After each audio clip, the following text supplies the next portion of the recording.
Durante muito tempo, a estratégia de Satanás foi perseguir o povo de Deus, atacando-o fisicamente. Ainda no primeiro século, a igreja foi duramente atacada. Cristãos foram perseguidos, mortos com toda a violência, com requintes de crueldade. Por isso, filhos perderam seus pais por causa do amor de Jesus. Crianças foram sacrificadas a ídolos daquele tempo. Pessoas eram queimadas vivas, foram mortas em arenas romanas, despedaçadas pelas feras, ou muitas vezes mortas a fio de espada, para o simples entretenimento das multidões. No entanto, meus irmãos, esta não foi e não é a única estratégia que o diabo tem usado para combater a igreja. Já naquele tempo, e este é o caso do que está acontecendo com a igreja de Pérgamo, Satanás encontrou o jeito de minar as suas energias, infiltrando-se no meio do povo, para que então, de dentro para fora, pudesse minar as suas forças. Então, a estratégia de Satanás, num determinado momento, deixou de ser: saia do cristianismo, abandone a fé, renegue o seu Deus, para uma estratégia diferente. Venha, continue amando Jesus, mas viva como nós vivemos. Continue na igreja e viva como um pagão. O problema agora parece ser outro. A palavra de Deus, nos nossos dias também, tem sido relativizada, a ponto de se tornar, em alguma medida, compatível com a vida pagã, com uma vida idólatra, com uma vida que é oposta àquilo que a palavra de Deus prega, enquanto princípios e valores. E eu penso, meus irmãos, que é exatamente esta a mesma estratégia que Satanás tem usado para minar as forças da igreja ocidental, da qual nós fazemos parte. Satanás tem se miscuído na igreja, não perseguindo-a fisicamente, porque em países onde reina a democracia, existem direitos que são, pelo menos na maioria das vezes, respeitados. Então a estratégia é outra, e o Ocidente vive um momento onde a igreja foi tão duramente influenciada pelo paganismo, que ela tem se tornado irrelevante. E em alguns lugares, como por exemplo é o caso da Europa, desnecessária. Há quem diga que o continente europeu vive agora um período, uma época pós-cristã. E nós precisamos pensar a respeito disso. Não existe mais uma perseguição física contra os cristãos, mas uma relativização da palavra de Deus, do evangelho de Deus, fazendo com que as pessoas acreditem que num evangelho que chama as pessoas para a igreja, mas que não prega a transformação, onde cada um pode continuar vivendo da mesma maneira que vivia. Existem pessoas que dizem que Jesus aceita você como você é, mas isso é mentira. Deus não nos aceita como nós somos. Se Ele nos aceitasse como nós somos, não haveria necessidade de um mediador, não haveria necessidade de Jesus ter morrido na cruz do nosso lugar. Deus nos aceita como nós estamos, mas não permite que sejamos os mesmos. O Evangelho é um chamado à transformação. Nos dias atuais, as pessoas estão defendendo a ideia de uma verdade relativa. Esses dias eu ouvi uma defesa da verdade partindo do seguinte argumento: pastor, a verdade tem 3 lados, não é? Eu disse, não é. Prossiga, diga-me mais. Tem o ponto de vista de uma pessoa, tem o ponto de vista de outra pessoa, do acusado, do acusador, e tem a verdade, não é? E eu disse, não é. A verdade é sempre verdade. Uma meia verdade é uma completa mentira. E nós não podemos nos deixar enganar por um evangelho mais ou menos bíblico. Nós não podemos nos deixar seduzir por um afrouxamento de princípios que são, segundo a palavra de Deus, inegociáveis, sob pena de sucumbirmos de dentro para fora. E esse é o ponto de atenção da igreja na cidade de Pérgamo. Por isso, meus irmãos, pensando como o contexto que vivia a igreja de Pérgamo parece dizer muito a respeito do nosso contexto, onde nós não vivemos uma perseguição física, eles viviam, nós não vivemos, mas nós vivemos um outro tipo de perseguição, um outro tipo de ataque. Nós precisamos pensar a respeito das implicações, das consequências, da relativização, do afrouxamento, da diluição da mensagem do Evangelho. Hoje existe uma corrente que prega que para atrair e manter pessoas numa igreja é necessário pregar mensagens de consolo e de amor. Eu penso que esta é uma mentira porque é uma meia-verdade. Porque é verdade que o Evangelho é uma mensagem de conforto e de amor, mas não é toda a verdade. O Evangelho é uma mensagem que prega arrependimento e a necessidade de mudança de vida. O Evangelho não permite que vivamos como pessoas que não amam a Deus e é necessário, portanto, uma transformação. Nós precisamos pensar hoje a respeito dos efeitos da mundanização da igreja ao longo do tempo e como os frutos desse distanciamento são colhidos até os dias de hoje. Então, eu quero chamar a sua atenção para a necessidade que temos de pensar acerca do fato de que ao mesmo tempo que a Bíblia nos chama a sermos fiéis até a morte, os irmãos devem se lembrar da exposição da semana passada, a carta à igreja de Esmirna. Naquele contexto não haviam exortações à igreja. Eles eram fiéis até a morte. Esse é um chamado para nós. E a pergunta é, como sermos de fato fiéis ao Senhor, vivendo num contexto dominado pelo mal? Eu quero, antes de tocar nesse assunto, para que a nossa compreensão seja mais profunda, trazer aqui o contexto histórico que enseja características, nuances muito específicas que são referentes à igreja de Pérgamo, como já apresentei, mas também à cidade de Pérgamo. Porque perceba, existem menções que estão para além da igreja, que apontam para a cidade. São afirmações duríssimas. Ali havia o lugar onde Satanás tem o seu trono. A cidade de Pérgamo é, portanto, uma cidade igualmente importante se comparada à cidade de Éfeso e de Esmirna. Os irmãos devem se lembrar que essas duas cidades que precederam a exposição de hoje eram muito importantes porque eram economicamente muito ativas. A cidade de Éfeso era estratégica, porque ela dividia o Império Romano entre Oriente e Ocidente. E por ser uma cidade portuária, era estratégica para que o Império Romano pudesse controlar o seu império a partir do porto da cidade de Éfeso. Nós falamos também que a cidade de Esmirna era também uma cidade economicamente muito ativa. Mas diferentemente de Éfeso, a beleza de Esmirna se destacava.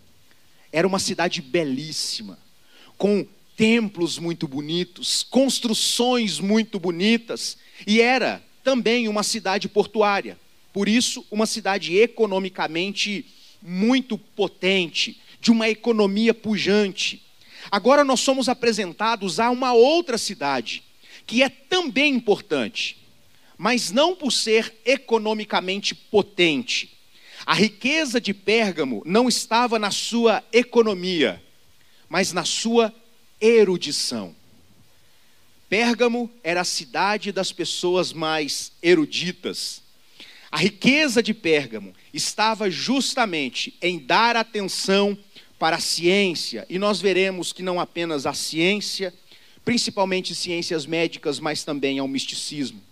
Em Pérgamo, situava a segunda maior biblioteca do mundo daquele tempo. A biblioteca de Pérgamo, a esta altura, só perdia para a biblioteca de Alexandria. Então, isso era um feito extremamente grande. Houve um momento onde a necessidade de ser reconhecida como a cidade que tem a maior fonte de ensinamentos do mundo foi tão grande, que a liderança da cidade de Pérgamo decidiu, então, fazer da biblioteca de Pérgamo a maior biblioteca do mundo. Por isso, então, contratou o bibliotecário que trabalhava em Alexandria. E quando o rei do Egito ficou sabendo disso, ele ficou extremamente irado. E começou uma crise geopolítica aqui, ó. E ele proibiu a exportação do papiro egípcio, que era a maneira pela qual os registros literários eram feitos. Os registros eram feitos em papiro, que eram construídos, não é bem a palavra, que eram feitos a partir de algumas plantas que eram naturais do Egito. Então o Egito dominava a tecnologia da produção de papiro, e nós vemos em Alexandria uma prova disso. Então, os gestores de Pérgamo tiveram que lidar com essa situação, em ter que crescer, querer crescer, mas não poder usar o papiro egípcio. E é daí que surgiu uma outra maneira de se fazer registros.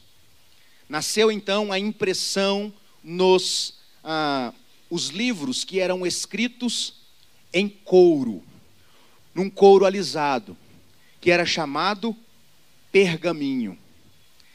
É exatamente por isso que esses rolos escritos em livros se chamam pergaminho, porque tiveram a sua origem na cidade de Pérgamo. Mas Pérgamo também era conhecida como sendo uma cidade de múltiplos deuses, ídolos pagãos. Em Pérgamo ficava o suntuoso templo do panteão dos deuses gregos, o templo de Zeus, uma das 7 maravilhas do mundo antigo. Mas para além do templo desta divindade pagã, haviam ainda outras muitas divindades. E uma delas que mais se destaca era justamente o Deus que era adorado por ser o Deus da cura. Esse ídolo era chamado de Esculápio, ou Deus Serpente. Curiosidade. É exatamente daí que vem o símbolo da medicina com aquela serpente. É algo que aponta para a escola de medicina de Pérgamo. E essa serpente tem como origem o deus Esculápio, que era adorado na cidade de Pérgamo. Pérgamo, então, tinha uma grande escola de medicina naquele tempo.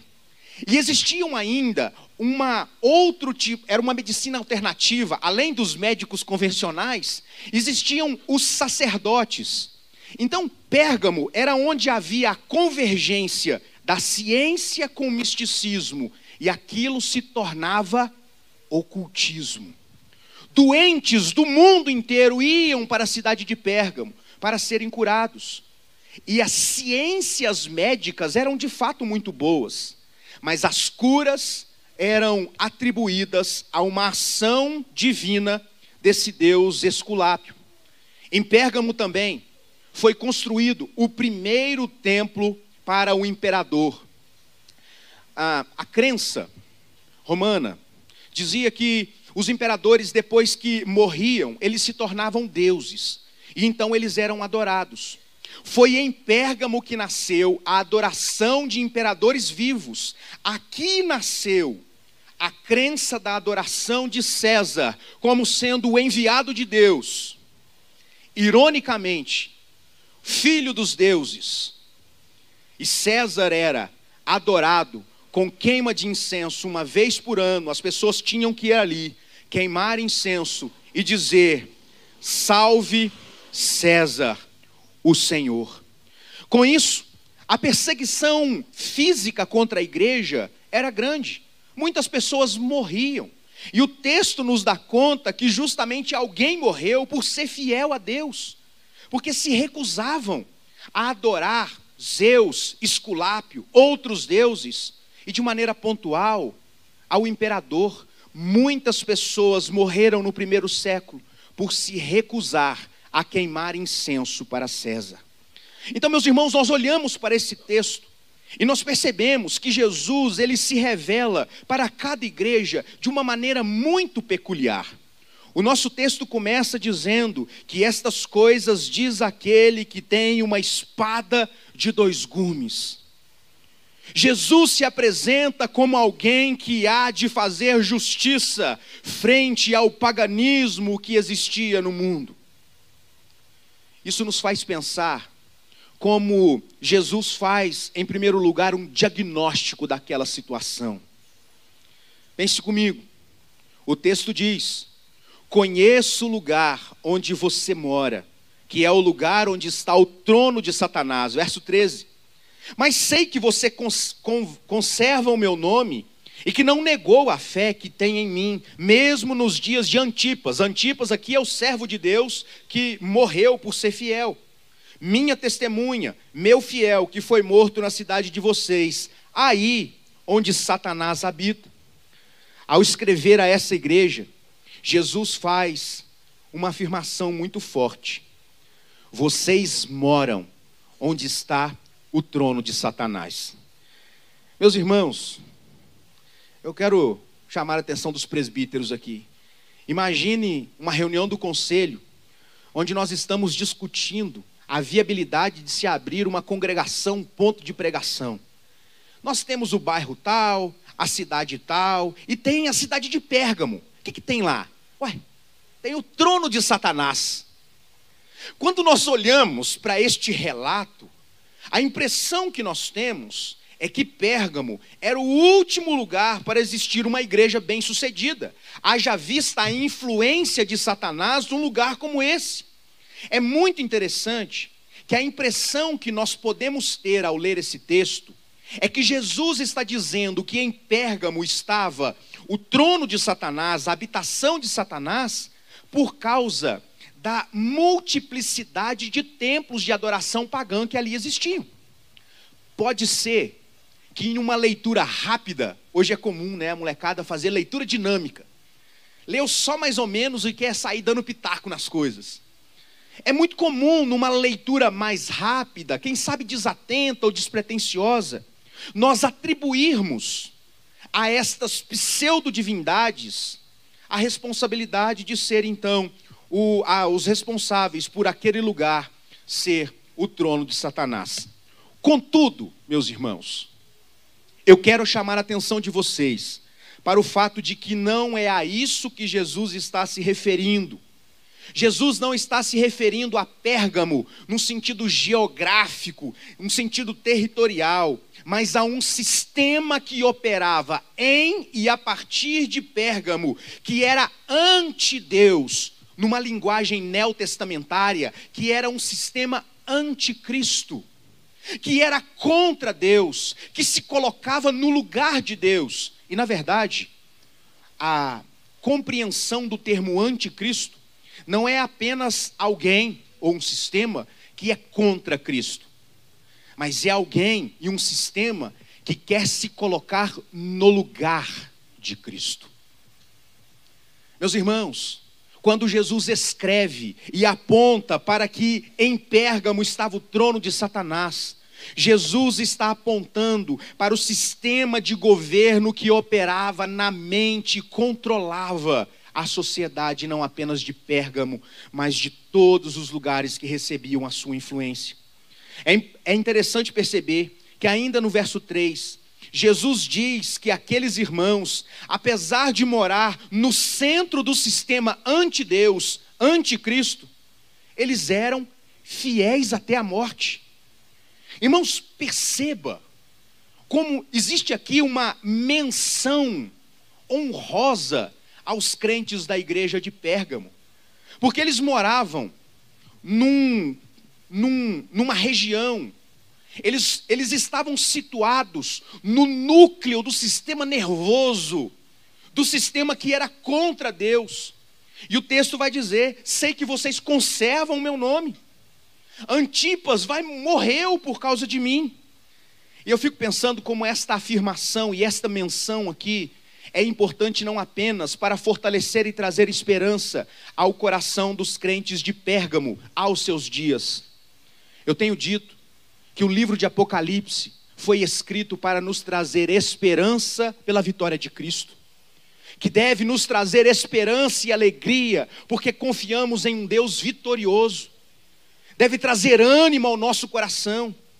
E eu fico pensando, irmãos, como além de trazer esperança ao coração dos crentes de Pérgamo, nos ensina algo interessante nos nossos dias.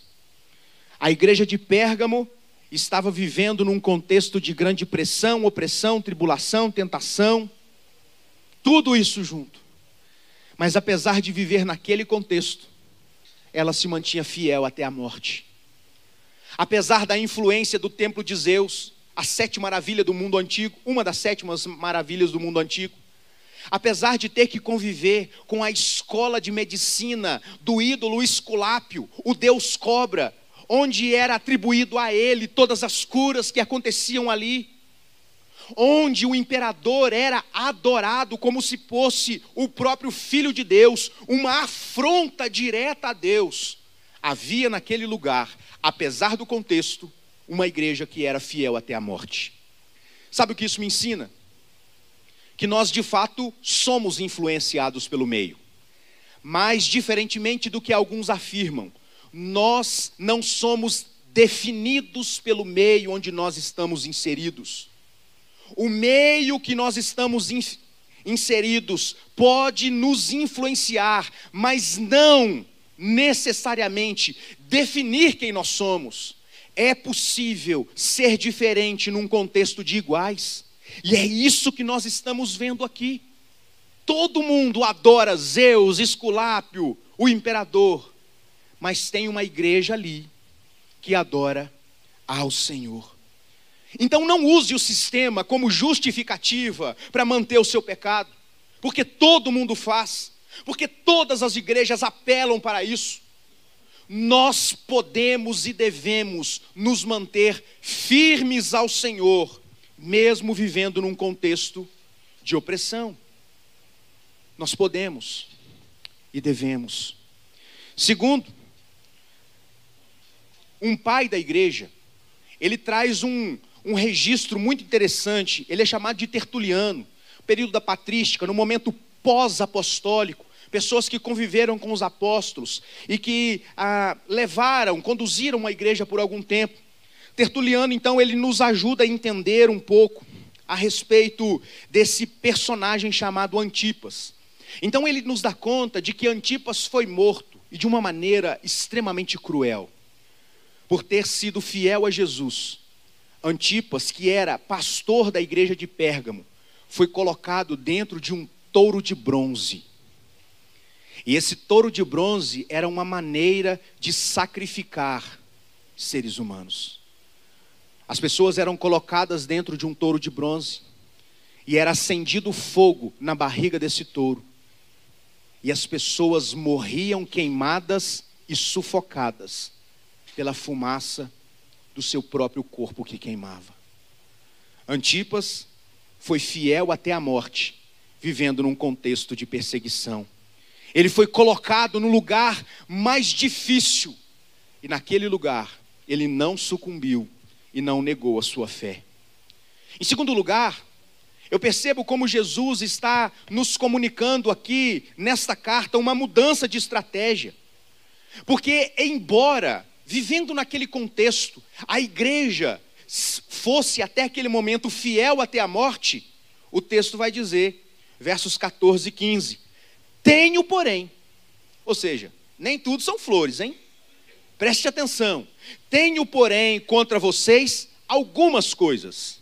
A primeira, tem uns aí no meio de vocês que sustentam a doutrina de Balaão. Guarda esse nome aí. Que sustentam a doutrina de Balaão, na qual ensinava Balaque a armar ciladas diante dos filhos de Israel, para que comessem coisas sacrificadas aos ídolos e praticassem prostituição. Além disso, Estão também aí no meio de vocês os que seguem a doutrina dos nicolaítas. Os irmãos vão se lembrar dos nicolaítas, porque eles eram odiados pelos crentes da igreja de Éfeso. E Jesus, escrevendo a Éfeso, vai dizer: eu tenho a favor de vocês que odeiam os nicolaítas, como eu também odeio. Agora, quando nós olhamos para a igreja de Pérgamo, existia dentro da igreja de Pérgamo alguns que seguiam a doutrina de Balaão e outros que seguiam a doutrina dos nicolaítas. É interessante que quando viu a perseguição, Satanás, quando percebeu que a perseguição física parecia já não surtir mais efeito contra a igreja, irmãos, historicamente, todas as vezes que a perseguição física se asseverou contra a igreja cresceu. O sangue dos mártires era como sementes da igreja. Todas as vezes que a igreja foi oprimida, ela avançou e ela cresceu. E Satanás entendeu isso. E ele começa a mudar a sua estratégia. Quanto mais a igreja era perseguida, mais ela crescia. Então agora, ao invés de usar a perseguição física, Satanás começa a usar a sedução. E eu penso que é este o contexto do Ocidente. Nós não somos fisicamente perseguidos. Nenhum de vocês foi impedido de sair da sua casa com uma Bíblia na mão, no carro. Nós podemos ter um lugar como esse para cultuar a Deus e estudarmos a nossa palavra. Esse culto está sendo transmitido pelas mídias sociais da igreja. A última estatística nos dá conta que 11 países, pessoas de 11 países, tiveram acesso àquilo que nós ensinamos aqui. Então nós não somos impedidos, mas o perigo bate à porta. Se por um lado não somos perseguidos fisicamente, temos sido seduzidos por Satanás. De repente, a igreja que resistia até o sangue, não consegue resistir à sutileza das heresias que vão aparecendo de maneira sorrateira. A proposta agora não é substituir o evangelho para o paganismo. O diabo não te oferece, negue a Jesus, saia do culto e venha pular o carnaval. Às vezes até oferece para alguns e alguns vão, né? Mas via de regra não é assim. Não é negue o cristianismo e venha para o paganismo. A ideia e a estratégia é misturar o cristianismo ao paganismo. A proposta não é apostasia, abandono da fé, mas ecumenismo, a mistura. Vamos nos dar as mãos, vamos ceder a alguns limites para uma causa comum, e nós afrouxamos, e nós baixamos a nossa guarda. Com isso, algumas pessoas começaram a fazer pequenas concessões, relativizando a palavra de Deus. Neste texto são citados Balaão e Nicolau. Irmãos, eu imagino que se não todos, a maioria conhece Balaão, profeta do Antigo Testamento, que foi contratado para amaldiçoar o povo de Deus. Então ele recebeu uma graninha, para ele então amaldiçoar o povo de Deus, para que o povo de Deus fosse vencido. E pela providência de Deus, toda vez que Balaão ia amaldiçoar o povo de Deus, o que acontecia? Ele abençoava o povo. E aí, meus irmãos, o contratante ficou extremamente irado. Porque eu estou te pagando, para você amaldiçoar, você está abençoando. Aí Balaão muda a estratégia. Não, com esse povo aí não vale encantamento não, aí não dá para amaldiçoar não. Agora, se eu não consigo fazer mal para eles de fora, eu consigo armar uma arapuca para eles mesmos se arrebentar lá de dentro. E a estratégia foi contaminar a dieta judaica que era prescrita para eles, fazendo-os, seduzindo-os com carnes sacrificadas a ídolos, e eles colocaram algumas donzelas ali perto. Então o povo judeu sucumbiu, se misturou, adorou, se prostituiu, e com isso implodiu. A estratégia foi a sedução. E eu penso como essa tem sido a estratégia dos nossos dias. Nós ouvimos todos os dias uma meia verdade nas redes sociais acerca do Evangelho. É daí que nasce o contexto de uma teologia inclusivista. Um evangelho que não transforma. Um evangelho que não fala a respeito da necessidade de arrependimento. Então a estratégia de Balaão foi seduzir o povo de Deus para que eles mesmos caíssem. Mas e os nicolaítas? Nicolaítas, como o próprio nome sugere, eram descendentes de um homem chamado Nicolau. Nicolau, ele teve um episódio muito interessante na vida dele, que ele queria ficar com uma mulher que não era dele. E ele precisava justificar esse relacionamento desaprovado. Então ele aderiu a uma maneira de viver, a uma cosmovisão, onde ele pregava o seguinte: se o pecado manifesta a graça, quanto mais eu pecar, mais a graça de Deus vai se revelar. Então os nicolaítas viviam de maneira devassa, irresponsável, e um pensamento helênico: o corpo é mau, não importa como nós vivamos, até porque Deus é obrigado a nos perdoar, porque Ele é um Deus de graça. Quanto mais eu pecar, mais as pessoas vão ver a graça de Deus sobre a minha vida. Algumas pessoas foram contagiadas com essa teologia diabólica. Irmãos, nós temos visto isso no contexto da igreja brasileira. Um evangelho misturado, diluído, que segundo Paulo é outro evangelho. Nós temos visto um cristianismo dissociado da pessoa e obra de Cristo. E isso, segundo Paulo, deve ser considerado maldito. Nós temos visto lideranças que outrora foram bastiões do evangelho, que hoje foram seduzidos pela teologia liberal e têm usado a sua influência midiática para espalhar um evangelho inclusivista. Irmãos, coloque na sua cabeça: o evangelho é exclusivista. Exclusivista. Ou nós somos exclusivamente de Deus, ou não somos. Ou somos transformados por Deus, ou continuamos lutando contra Deus. Em terceiro lugar, e para concluir, o texto nos apresenta, após o diagnóstico, o texto nos apresenta, após esta mudança estratégica de Satanás, um chamado ao arrependimento. Quando no verso 16 o texto diz: portanto, ou seja, existem coisas que vocês precisam melhorar. Considerem isso que eu disse a vocês. Arrependam-se. Prestem atenção. Não sejam seduzidos por esta estratégia de Satanás. Porque senão, irmãos, é um chamado de arrependimento com requintes de ameaça. Isso nos prova, e eu quero dizer isso, esta aplicação antes de acabar de ler. Isso nos prova que o pecado traz consequências. Ou nos arrependemos, senão irei sem demora e lutarei contra eles com a espada da minha boca. Verso 16. Preste atenção que o texto começa falando que Jesus é descrito como alguém que tem uma espada de 2 gumes afiada. Note que o texto parece encerrar também lançando luz a esta característica de Jesus com a espada. Essa luta descrita no verso 16 desse texto fala a respeito do juízo de Deus, irmãos. Nós não podemos brincar de ser crentes.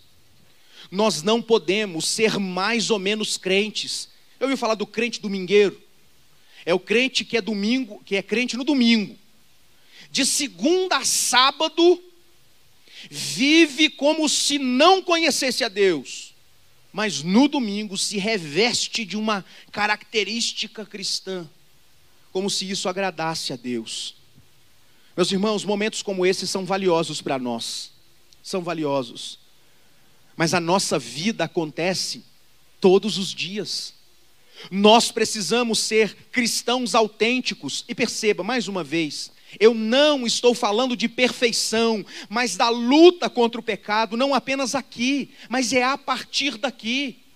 Nós seremos daqui a pouco enviados para a nossa vida comum, onde nós seremos tentados, pressionados no trabalho, nos nossos relacionamentos, na escola, na faculdade. Meus queridos jovens, vocês vivem num contexto extremamente complexo, que é o meio acadêmico. Vocês precisam se posicionar.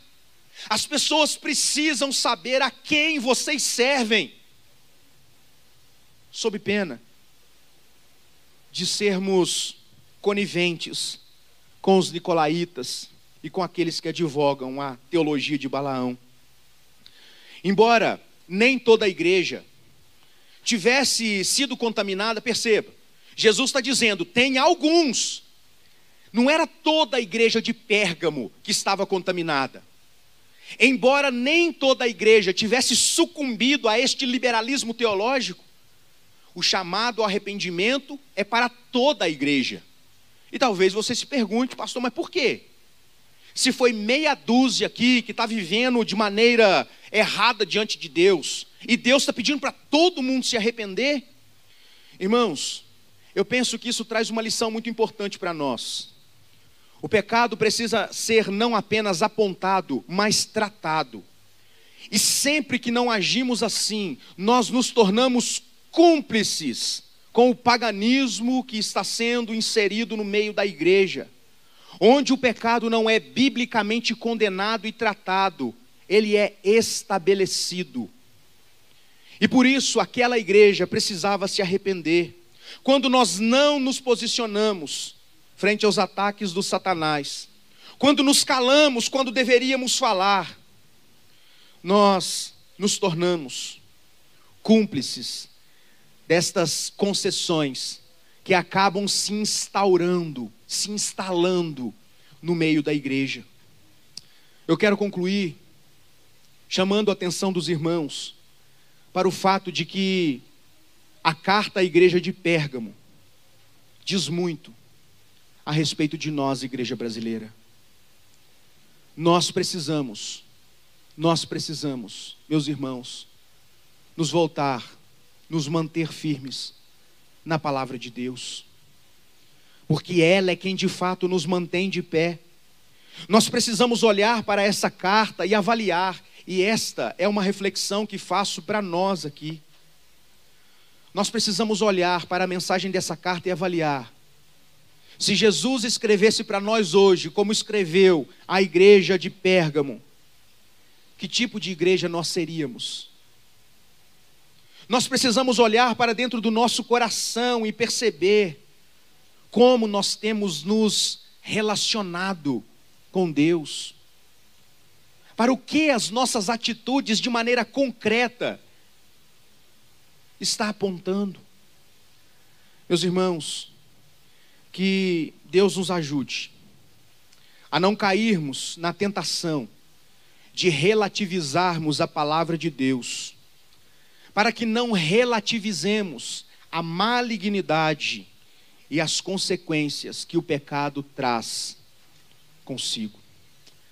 Que nós possamos nos humilhar diante do Senhor, pedindo que Ele nos ajude a não apenas sermos, como se apenas fosse pouco, né? Mas não simplesmente sermos fiéis até a morte, como vimos na nossa última exposição, mas que sejamos fiéis doutrinariamente, para que sejamos fiéis ao Senhor, não sucumbindo, sendo seduzidos a esse sistema que é anti-Deus, que é anticristo, que tenta colocar em xeque verdades, verdade absoluta, né? Verdades absolutas de Deus na sua palavra.